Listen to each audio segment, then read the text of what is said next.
अगर किन्हीं दो लोगों ने सेम स्टॉक परचेज किया, सेम स्टॉक में अपना इन्वेस्टमेंट किया, तो भी हो सकता है कि उन दोनों के रिटर्न्स एकदम ही अलग हो। इवन ये भी हो सकता है कि एक ने तो उसमें लॉस किया हो, जबकि दूसरे ने अपने पैसे 2, 3, 4, 5 गुना वहां से कर लिए हो। तो आखिर ऐसा होता क्यों है?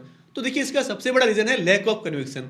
यानी कि जिसे उस स्टॉक में, उस कंपनी में कन्विक्शन नहीं था, कॉन्फिडेंस नहीं था, वो उस वोलेटाइल मार्केट में उस कंपनी को होल्ड नहीं कर पाता है और डर के मारे जैसे ही थोड़ा बहुत शेयर प्राइस नीचे आया, वो अपनी होल्डिंग सेल कर देता है। लेकिन जैसे उस कंपनी पर, उस स्टॉक पर अपने डिसीजन पर कन्विक्शन था, कॉन्फिडेंस था, जैसे ये पता था कि यार मैंने किस रीजन से इस कंपनी को परचेज किया और क्यों ये स्टॉक प्राइस ऊपर जा सकता है इन फ्यूचर, वो फिर उसे हर एक वोलेटाइल मार्केट में होल्ड करता है। चाहे शेयर प्राइस नीचे भी है तो भी वो पेशेंस के साथ होल्ड करके रखता है और एट द एंड वो पैसे बना लेता है। और ऑब्वियसली कि ये चीजें हम सबके साथ भी होती है, मेरे साथ भी पहले बहुत बार हुई है, अभी भी कभी कभार हो जाता है। क्या जैसे ही वोलेटाइल मार्केट शुरू होता है या फिर यह है कि हमने जिस स्टॉक को परचेज किया उसमें थोड़ी बहुत गिरावट आने लगती है, तो हमें बहुत सारे सेल्फ डाउट्स होने लगते हैं कि यार क्या पता मैंने इस कंपनी को ही गलत पिक कर लिया हो, या मैंने ठीक से एनालाइज ना किया हो, या फिर मार्केट को कुछ ऐसा एक्स्ट्रा पता है कि मार्केट इसे पनिश किया जा रहा है या मार्केट इसे रिवॉर्ड नहीं कर रहा है। तो क्या पता लोगों के पास कुछ एक्स्ट्रा इन्फॉर्मेशन है लेकिन मैंने उसे मिस कर दिया, शायद मैंने ही कुछ गलती कर दी, अब मैं टाइम पर अपना ये स्टॉक सेल कर दूं ताकि मुझे आगे एक बड़ा लॉस ना लेना पड़े। और ये गलती हम सब लोग करते हैं। हमने एक अच्छी कंपनी, अच्छा स्टॉक चूज तो कर लिया है, लेकिन वो पोर्टफोलियो बिल्डिंग का सिर्फ फर्स्ट स्टेप है।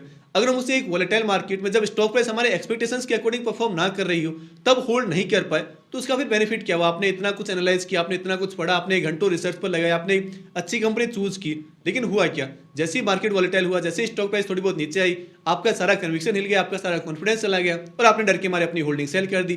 तो ऐसे तो फिर हम कभी भी कोई कंपनी को होल्ड नहीं कर पाएंगे वोलेटाइल मार्केट में। तो बात यही है कि हमारा जो कन्विक्शन बिल्ड होता है ना, वो होता है बिजनेस के परफॉर्मेंस से।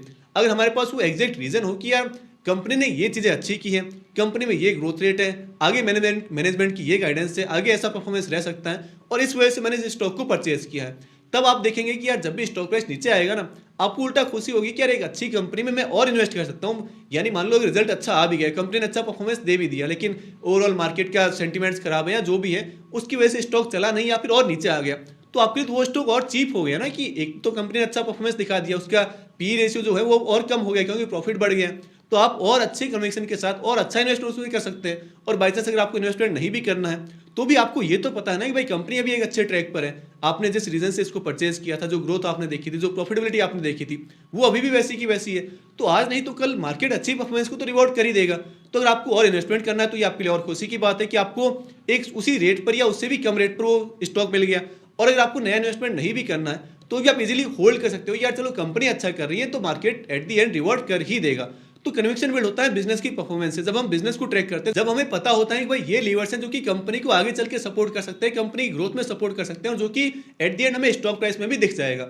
लेकिन हम लोग सिर्फ स्टॉक प्राइस को ही देखते रहते हैं। हमने, अब देखिए, अगर आपने सिर्फ टिप्स के बेस पर इन्वेस्टमेंट किया या फिर सिर्फ ट्रेंडिंग स्टॉक्स को खरीदना है, तब तो फिर वो आप भूल ही जाइए कि आप अच्छे कन्विक्शन के साथ किसी अच्छी कंपनी को होल्ड कर पाएंगे। अगर बाई चांस तुक्के में कोई बढ़िया कंपनी आपको मिल भी गई, तो भी आप बहुत जल्दी उससे एग्जिट कर लोगे, क्योंकि आपने या तो शॉर्ट टर्म माइंडसेट के साथ खरीदा होगा कि यार ये स्टॉक अभी ट्रेंड में है, सब लोग खरीद रहे हैं, चलो मैं भी खरीद लेता हूँ, 10, 15, 20% बन जाएंगे।